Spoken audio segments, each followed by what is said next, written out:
Ever wondered why your fancy new organic lipstick disappears before you've even finished your morning coffee, while that drugstore liquid lip from 5 years ago could survive an apocalypse?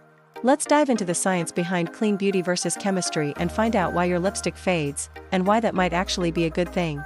First up, let's talk about the performance gap. The secret to a 24-hour, bulletproof lipstick isn't magic, it's chemistry. Traditional longwear lipsticks use volatile solvents like isododecane. When you apply it, the solvent evaporates, leaving behind a flexible film of synthetic polymers. Think of it as a microscopic, breathable plastic layer that literally glues the pigment to your lips.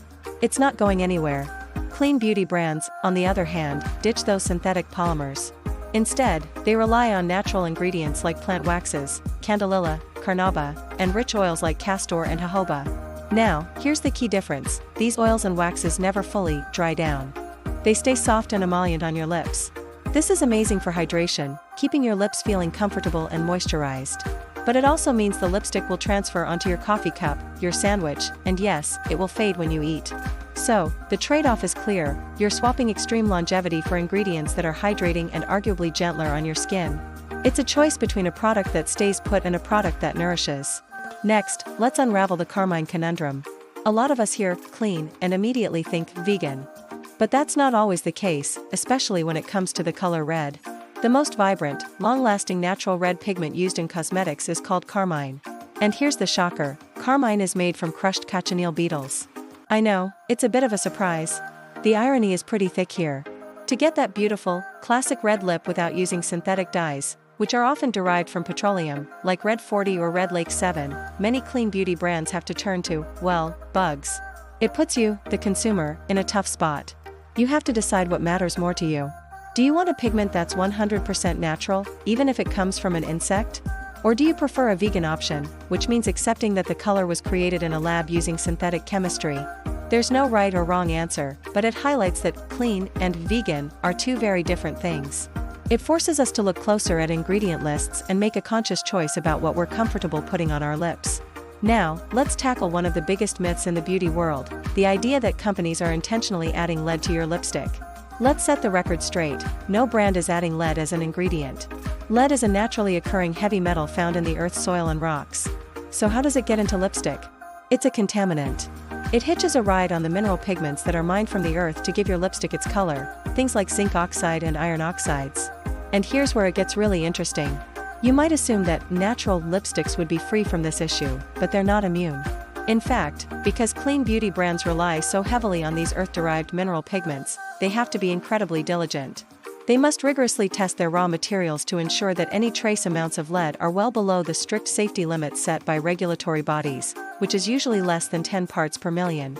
So, whether you're buying clean or conventional, brands are legally required to test for these contaminants to ensure the final product is safe for you to use. The fear isn't about lead being an ingredient, but about ensuring proper testing and quality control of natural pigments. Okay, let's talk about something that makes everyone a little nervous: the paraben panic versus the mold problem. For years, parabens have been the villain of the beauty industry. But what do they actually do? Parabens are incredibly effective preservatives. Their main job is to stop nasty things like mold, yeast, and bacteria from growing in products that contain water, like liquid lipsticks or foundations. They keep your products safe and stable for a long time. So, when clean brands ditch parabens, what do they use instead? They turn to natural preservatives, like vitamin E, rosemary extract, or even certain types of alcohol.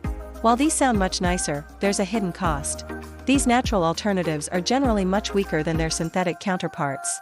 This means that while your traditional lipstick might be perfectly fine for 3 or more years sitting in your makeup drawer, a clean lipstick could start to spoil or smell rancid in as little as 6 to 12 months.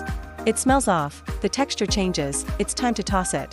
This creates a different kind of problem: waste.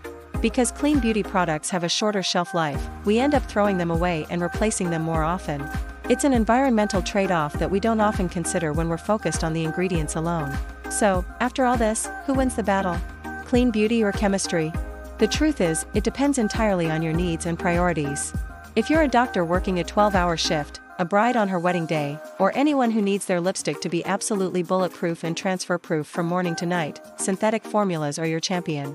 Right now, clean beauty simply cannot chemically replicate that long-wear, flexible seal that polymers provide.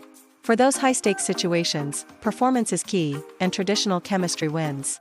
However, for daily wear, the story changes. Think about it, we all inadvertently eat our lipstick throughout the day. It's inevitable. If you're concerned about what you're ingesting, clean beauty offers a huge advantage. By choosing a clean formula, you're reducing your daily intake of microplastics and petroleum byproducts. For everyday health and peace of mind, clean beauty is the clear winner.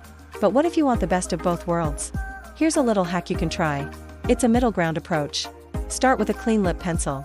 Lip pencils are formulated with harder waxes and less oil, which gives them more staying power than a creamy lipstick. Use the pencil to line and completely fill in your lips. This creates a long-lasting, pigmented base. Then, apply your favorite clean lipstick on top for that boost of color and hydration. You get better longevity from the pencil, with all the nourishing, clean ingredients of the lipstick. It's a simple trick that can make a big difference. Ultimately, there's no single, best lipstick. It's all about making an informed choice that fits your lifestyle. Hopefully, this helps you understand what's really in your makeup bag and feel more empowered in your beauty choices. Thanks for watching, and don't forget to subscribe and like for more deep dives into the world of beauty. See you next time.